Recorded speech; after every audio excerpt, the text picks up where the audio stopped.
ഇത് മാസ് മോട്ടോഴ്സിൽ നിന്നാണ്. നമ്മുടെ ഹോണ്ട ആക്റ്റീവ 125 വണ്ടിയാണ്. അത് നിലവിൽ ഓയിൽ തീർന്നിട്ട് പിസ്റ്റൺ പിടിച്ച് നിന്നേറുന്ന വണ്ടിയാണ്. അപ്പോൾ നമ്മളതിൻ്റെ എഞ്ചിൻ ഭാഗം അഴിച്ചിട്ടുണ്ട്. കംപ്ലയിൻസ് എത്രത്തോളം എഫക്റ്റ് ചെയ്തിട്ടുണ്ടെന്ന് അറിയാൻ വേണ്ടിയിട്ട്.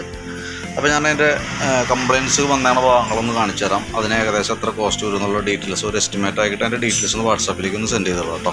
അപ്പോൾ ഞാൻ അതിൻ്റെ ഡീറ്റെയിൽസ് ഒന്ന് കാണിച്ചു തരാം. ഇതാണ് നമ്മുടെ വണ്ടിയുടെ എഞ്ചിൻ്റെ പോർഷൻ കേട്ടോ. എഞ്ചിൻ ഭാഗം ഇപ്പോൾ നമുക്ക് എഞ്ചിൻ അഴിച്ചിട്ടുണ്ട്. അതിൻ്റെ ഡാമേജ് വന്നേക്കണ ഭാഗങ്ങളൊക്കെ ഒന്ന് ഇത് ചെയ്യാൻ വേണ്ടിയിട്ട്. അപ്പോൾ നിലവിൽ സംഭവിച്ചതെന്ന് പറഞ്ഞാൽ ഓയിലില്ലാത്തത് കൊണ്ട് തന്നെ സിലിണ്ടറിനകത്ത് പിസ്റ്റൺ നല്ല രീതിയിൽ ഉരുകി പിടിച്ചേക്കാം. ഇതാണ് അതിൻ്റെ പിസ്റ്റൺ യൂണിറ്റ്, ഇത് സിലിണ്ടർ കിറ്റ്. അപ്പോൾ ഇതിൻ്റെ ഉള്ളിലേക്ക് കയറി ഇങ്ങനെ വർക്ക് ചെയ്തുകൊണ്ടിരിക്കുന്നതാണ് ഭാഗം. അപ്പോൾ നമ്മൾ നോക്കുന്ന സമയത്ത് അതിൻ്റെ സിലിണ്ടറിൻ്റെ ഉള്ളിൽ മൊത്തം അലുമിനിയം പിസ്റ്റണാണ് നമുക്ക് വരാം. അതതിൻ്റെ ഉള്ളിൽ ഫുള്ള് ഉരുകി പിടിച്ച ഒരവസ്ഥയിലാണ് കേട്ടോ.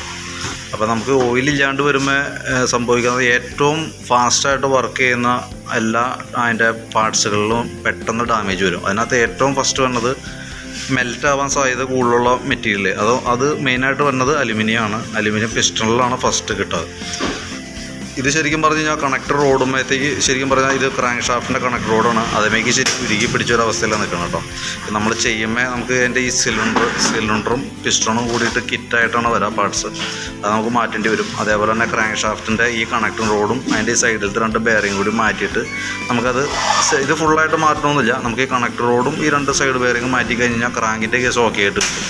പക്ഷേ സിലിണ്ടർ നമുക്ക് സിലിണ്ടറും പിസ്റ്റണും കൂടിയിട്ട് നമുക്ക് മാറ്റിയാലാണ് അത് ക്ലിയർ ആവുള്ളൂ.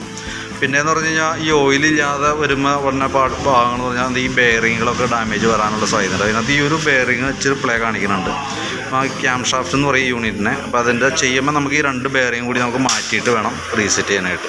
പിന്നെ അതുപോലെ തന്നെ അതിൻ്റെ വാൽവിൻ്റെ അവിടെയും ഈ എക്സോസ്റ്റ് വാൽവ് അത്യാവശ്യം നല്ല രീതിയിൽ തന്നെ അതിൻ്റെ ഗൈഡ് കംപ്ലീറ്റ് വന്നിട്ട് ഓവലായിട്ട് ഉണ്ട്. നമ്മൾ നോക്കുമ്പോൾ ഇവിടെ നമുക്കൊരു പ്ലേ കാണിക്കുന്നുണ്ട്. മൈന്യൂട്ടായിട്ടുള്ളൊരു പ്ലേ ആണ്. എങ്കിൽ കൂടി അത് ഇനി അങ്ങോട്ടേക്ക് പോകുന്തോറും കംപ്ലയിൻറ്റ് കൂടുതലായിട്ട് വരുള്ളൂ. അപ്പോൾ എത്രയാണ് നമുക്ക് അതുമായി ബന്ധപ്പെട്ട് വന്നേക്കണം കംപ്ലയിൻസുകൾ. പിന്നെ നമുക്ക് അതിനകത്ത് നിലവിൽ നമ്മൾ അഴിച്ച് നോക്കുന്ന സമയത്ത് അതിൻ്റെ വണ്ടിയുടെ ഡ്രൈവ് ബെൽറ്റ് ഓൾറെഡി പൊട്ടിയിരിക്കണം അതിൻ്റെ ഉള്ളിൽ. ഇപ്പോൾ ഈ കംപ്ലയിൻറ്റ് ഇല്ലെങ്കിൽ പോലും നമുക്ക് ബെൽറ്റ് പൊട്ടിയിട്ട് വണ്ടി വഴി പെട്ടു പോകുന്ന സിറ്റുവേഷനിലാണ് ഇപ്പോൾ വണ്ടി ഓടിക്കൊണ്ടിരുന്നത്. അപ്പോൾ നമുക്ക് കൂട്ടത്തിൽ ബെൽറ്റ് ചേഞ്ച് ചെയ്തിടാം. ഈ എയർ ഫിൽറ്ററൊക്കെ ഇതുമ്പോൾ കിടക്കുന്നത് കമ്പനി ഫിൽറ്ററൊന്നുമല്ല, വെറും കുറഞ്ഞ സാധനമാണ്, കുറഞ്ഞ കമ്പനിയുടെ ആണ് കേട്ടോ. അപ്പോൾ അതൊക്കെ അതുകൊണ്ട് തന്നെ പ്രോബ്ലം എന്ന് പറഞ്ഞാൽ ഹെഡിൽ കാർബണിൻ്റെ അളവൊക്കെ വളരെ പെട്ടെന്ന് കൂടും. അങ്ങനത്തെ കുറേ കംപ്ലയിൻസുകളുണ്ട്. അതേപോലെ തന്നെ എയർ ഫിൽറ്റർ മറ്റേ കാർബേറ്റർ യൂണിറ്റാണിത്. കാർബേറ്ററിൻ്റെ ഉള്ളിലേക്ക് അത്യാവശ്യം കരി കയറിയിട്ട് ഫുള്ളതിൻ്റെ ഇതൊക്കെ ബ്ലോക്ക് വന്നിട്ടുണ്ട്. ആ ഹോളൊക്കെ ചെറുതായിട്ട് അടഞ്ഞിട്ടുണ്ട്. അപ്പോൾ അതൊക്കെ നല്ല രീതിയിലൊന്ന് ക്ലീൻ ചെയ്തെടുക്കണം. ഇത് മൊത്തം ചെളി അടിച്ച് കയറിയണം അതിൻ്റെ ഉള്ളിലേക്ക്. അതിൻ്റെ ഫ്ലാപ്പ് കംപ്ലയിൻറ്റ് വന്നിട്ട് കാർബേറ്റർ യൂണിറ്റിലേക്ക് മൊത്തം ചെളി അടിച്ച് കയറിയേക്കണം അത്. അപ്പോൾ നമുക്ക് ചെയ്യുമ്പോൾ നമുക്ക് ക്രാങ്ക് ഷാഫ്റ്റ് നമുക്ക് ലെയ്ത്തിൽ റെഡിയാക്കി എടുക്കാം. സിലിണ്ടർ കിറ്റ് നമുക്ക് മാറ്റിയെടുക്കാം. എന്തായാലും നമുക്കൊരു 1 ഇയർ വാറണ്ടി, 1 വർഷം വാറണ്ടിയിലാണ് നമ്മൾ ചെയ്യുന്നത്. 1 വർഷം അല്ലെങ്കിൽ 12,500 കിലോമീറ്റർ, അതാണ് അതിൻ്റെ വാറണ്ടി പീരീഡ് തന്നെ. ആ വാറണ്ടി തന്നെ നമുക്ക് ഗ്യാരണ്ടിയിൽ തന്നെ നമുക്ക് ചെയ്തെടുക്കാനായിട്ട് പറ്റും വർക്ക് കേട്ടോ.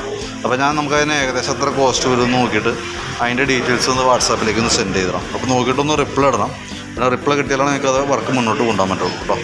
പിന്നെ അതിനകത്ത് ഈ ക്ലച്ചിനകത്ത് തന്നെ ഈ വീലൊക്കെ അത്യാവശ്യം പ്ലേ ഉണ്ട്. അപ്പോൾ ഞാനിതെല്ലാം അത്യാവശ്യമായി എഞ്ചിനുമായി ബന്ധപ്പെട്ട് വന്ന വർക്കുകൾ ഒരു എസ്റ്റിമേറ്റ് ആക്കിയിട്ട് അതിൻ്റെ ഡീറ്റെയിൽസ് ഒന്ന് വാട്സാപ്പിലേക്ക് ഒന്ന് സെൻഡ് ചെയ്തിടാം. അപ്പോൾ നമുക്ക് വാറണ്ടിയിലാണ് ചെയ്യണേ, അതും പ്രകാരം നോക്കി ക്ലിയർ ചെയ്യാം കേട്ടോ. അപ്പോൾ നോക്കിയിട്ടൊന്ന് റിപ്ലൈ ഇട്ടാൽ മതി. ഓക്കെ.